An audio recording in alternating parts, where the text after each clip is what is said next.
तो इसीलिए हम लोग 2024 की तैयारी कर रहे हैं, क्योंकि संसद का चुनाव है। दिल्ली तक हमारी बात जानी चाहिए, उसके लिए हमारे लोगों को एमपी में होना जरूरी है। उनकी चुनौतियों से हमारी ये चुकरी निपटेगी, ये हमारा आशीष है।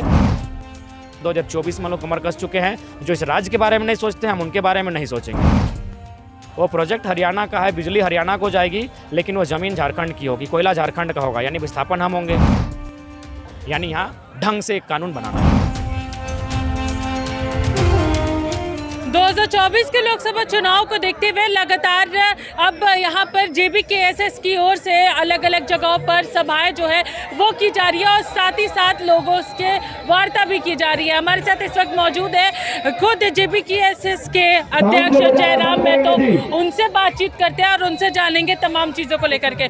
2024 का लोकसभा चुनाव को लेकर के आपने इस समिति को पार्टी की रूपरेखा देना शुरू कर दिया। इस पार्टी की रूपरेखा स्वागत है। मैं हूं आपके साथ। सबसे पहले आपका जोहार और काफी देर से आप प्रतीक्षा किए। मैं क्षमा याचना की आपको काफी देर मैंने प्रतीक्षा कराया, इसके लिए माफी चाहिए दूर होती जा रही है। और जहां तक आपका सवाल है, तो इस योजना पर 2024 के लिए मैंने रणनीति तैयार हो चुकी है, कमर कस चुके हैं और एक बदलाव की जो किलकारी है राज्य में कहीं ना कहीं दिखेगी और दिखनी भी चाहिए, क्योंकि राज्य बहुत ज्यादा शोषित हुआ है। इस राज्य के लोग लगातार वंचित हो रहे हैं, अपने हक अधिकार खेत खलिहान से उजाड़े जा रहे हैं। नौकरियों तो पहले उजाड़ा जाता था, अब हमारे खेत खलिहान भी सुरक्षित नहीं है। उसका उदाहरण है 2-3 ऐसे प्रोजेक्ट आए हैं जहाँ कोड़ी के दाम हमारी जमीनों को लिया जा रहा है। बड़का गांव गोंदलपुरा में कर्फ्यू का माहौल है, वहां लगातार सेंटर से प्रेशर है कि इनकी जमीनों को विस्थापित कीजिए, गांव को खाली कीजिए। तो दिल्ली तक हमारी बात जानी चाहिए, उसके लिए हमारे लोगों को एमपी में होना जरूरी है। अगर हम लोग बात करेंगे, आपने इसको पार्टी की रूपरेखा देना शुरू किया है, क्योंकि पहले ये समिति था, अब पार्टी इसको लेकर के आप आगे बढ़ रहे हैं।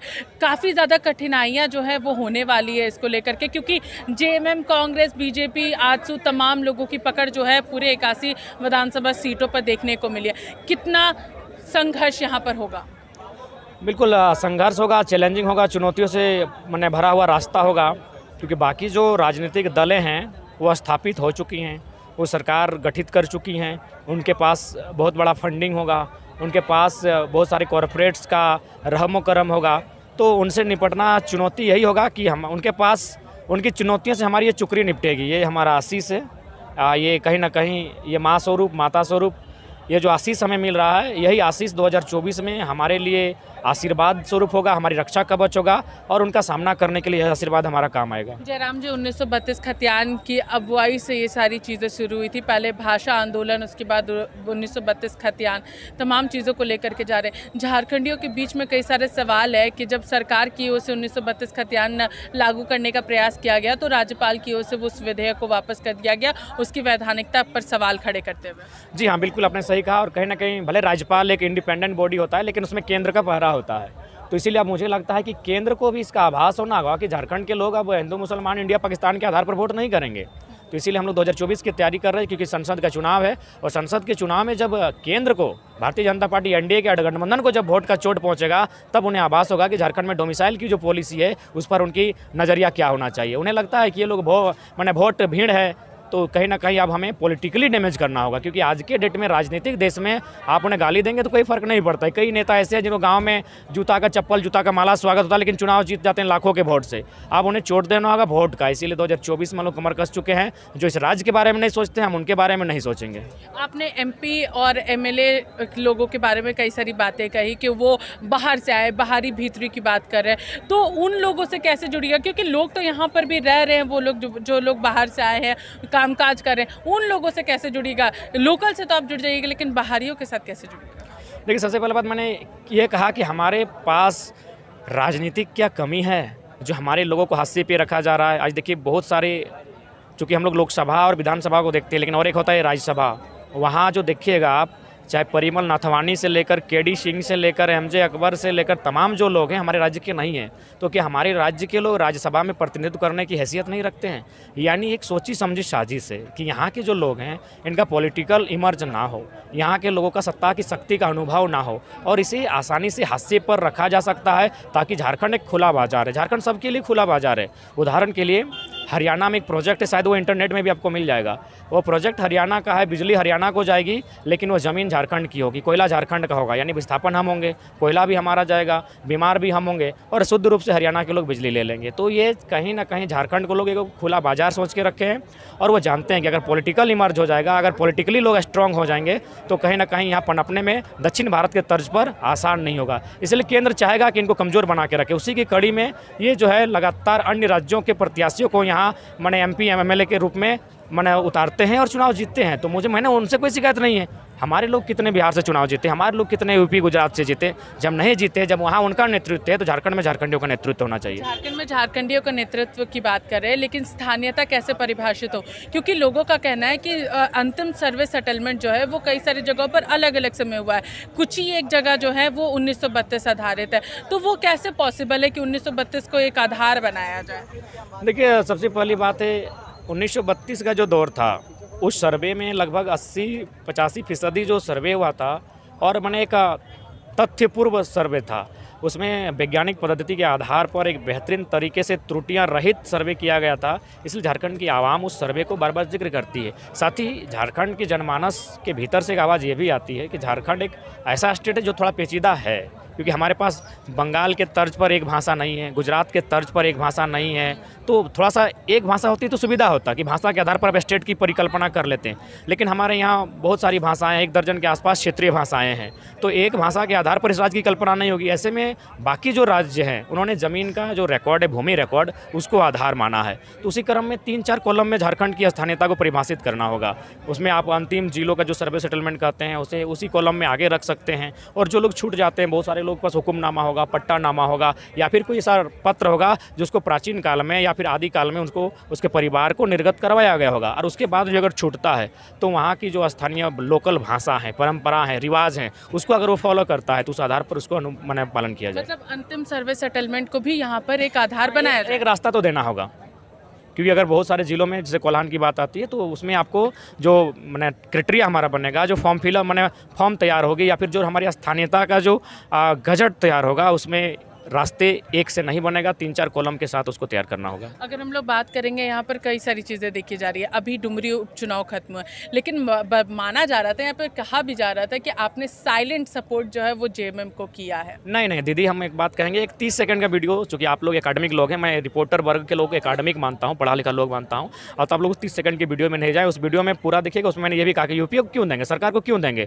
फिर बोला इंडिया, इंडिया को क्यों देंगे। हमने दोनों को भी वही कहा था, हम उनको क्यों देंगे। वो चारों तो मैंने मूल रूप से सरकार में रहे हैं, कोई विपक्ष में रहा है, कोई पक्ष में रहा है, और तो जनता जो चुनना है इस बार उन्हें अन्य विकल्पों को चुने, 24 में हम लोग फ्रेश होकर आएंगे, ये मैंने कहा था। लेकिन आपने अपना व्यक्ति भी वहाँ पर खड़ा नहीं किया था, आपने अपने किसी भी प्रतिनिधि को वहाँ पर खड़ा नहीं किया था। माना जा रहा था कि खुद जयराम महतो डुमरी सीट से चुनाव लड़ेंगे।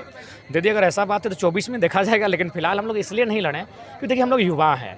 आप भी जानते हैं कि हमें अभी बहुत सारी चीज़ों को संभाल कर लेकर चलना होगा। अगर मान के चलिए हम लोग उस सीट से उतरते हैं तो कहीं ना कहीं उसमें हमें लगा कि हम लोग माइनस में चले जाते हैं। इसलिए चले जाते हैं कि लोग इस बात का सवाल करते कि आप लोग युवा हैं, आपका भविष्य पड़ा हुआ है, जहाँ डेथ हुई है, जहाँ रुदन है, क्रंदन है, उस सीट से मैंने खून के छींटों के साथ शुरुआत करना हमें अच्छा नहीं लगता। तो किसी की वहाँ मृत्यु हुई है तो उसको हम लोगों ने बैकअप के तौर पर रखा कि मैंने जनता के सामने रख दिया कि वो जो उनको अच्छा लगे जिनके साथ जाएं। और जो भी चुनाव हुआ दोनों के बीच, दोनों माताएं कहीं ना कहीं विधवा माताएं थीं, दोनों ने एक ऐसा चुनाव हुआ, हालांकि चुनाव में सहानुभूति मायने नहीं रखता, लेकिन फिर भी सहानुभूति का माहौल बना और हमने जनता पर ही छोड़ दिया था वो जिनको चुनेंगे। हमारा बाकायदा हम तो ये भी कहेंगे, हम अपना मोबाइल नंबर के साथ कि अगर किसी भी प्रकार से ट्रेस करके डुमरी विधानसभा के उतने बड़े क्षेत्र में अगर मेरा पाँव भी गुजरा होगा तो हम काट के रख देंगे। हम उसमें 20 दिन गुजरे भी नहीं है।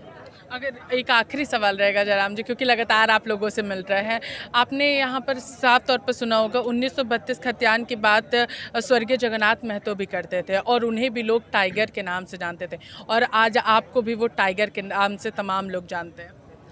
देखिए, वास्तविकता है, समय परिवर्तन, ये जो है परिवर्तन नियम है संसार का, change is the rule of universe. तो जाहिर सी बात है कोई हमेशा स्थापित नहीं रहता है, तो आज नहीं रहे तो जाहिर सी बात है किसी को बैकअप करना होगा, किनको रिकवर करना होगा। तो कहीं ना कहीं जब सुनील गावस्कर ने 34 सेंचुरी लगाई थी क्रिकेट में तो उम्मीद था कि कोई नहीं तोड़ेगा। फिर अब ब्रेडमैन का पहले 29 था, गावस्कर ने तोड़ा 34 लगाकर, तेंदुलकर ने तोड़ा 51 लगाकर, सोने कोहली 49 हो गया है। तो ये नियम है, ये नियति का नियम है कि कोई भी अस्थाई नहीं होता है।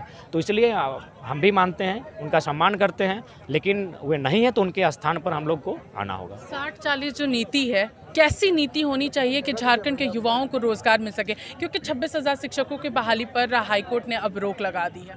देखिए, उससे पहले चूँकि जो ये नीति फॉलो होती है उसमें आरक्षण की प्रक्रिया के कारण फॉलो होती है। 60 मतलब 60% आरक्षण है। तो आप चूँकि झारखंड की सबसे बड़ी आबादी एक है ओबीसी, जो हाशिए में है, शोषित भी है, वंचित भी है और लगातार जगहों पर नहीं है। तो उसका जो संवैधानिक अधिकार इस राज्य में 27 का बनता है, उसे पहले आगे बढ़ाया जाए और उसके बाद जो ओपन बचेगा उसमें आप जनरल 1 जनरल 2 करें। जनरल 1 का मतलब झारखंड के जनरल, उसमें सिर्फ झारखंड के ही जनरल भरेंगे, और जनरल 2 जो होगा उसमें ऑल ओवर इंडिया, उसमें झारखंड के भी लोग भरेंगे और जिनको ओपन होकर आना है उसमें आए। तो ऐसी वैकल्पिक व्यवस्थाएं हैं शायद दक्षिण भारत में, वहाँ जनरल 1 और जनरल 2 के आधार पर विभाजित किया गया। जनरल 1 यानी वहाँ के लोग भरेंगे और जनरल 2 में बाकी जो लोग हैं, बाकी जो स्टेट है, आमंत्रण रहेंगे। तो मेरे हिसाब से ओबीसी के आरक्षण को बढ़ाकर जनरल 1 जनरल 2 करके इस जो नीति है हमारी नियोजन की, उसे परिभाषित किया जा सकता है। ये संभव है। कितना परसेंटेज होना चाहिए लोकल लोगों के लिए जो यहाँ के स्थानीय हैं? मैंने कम से कम 80+ होना चाहिए, 80 to 85 होना चाहिए, बाकी 10-15% ओपन टू ऑल रहे, जिसमें संविधान का अनुपालन हो, 100% का जो।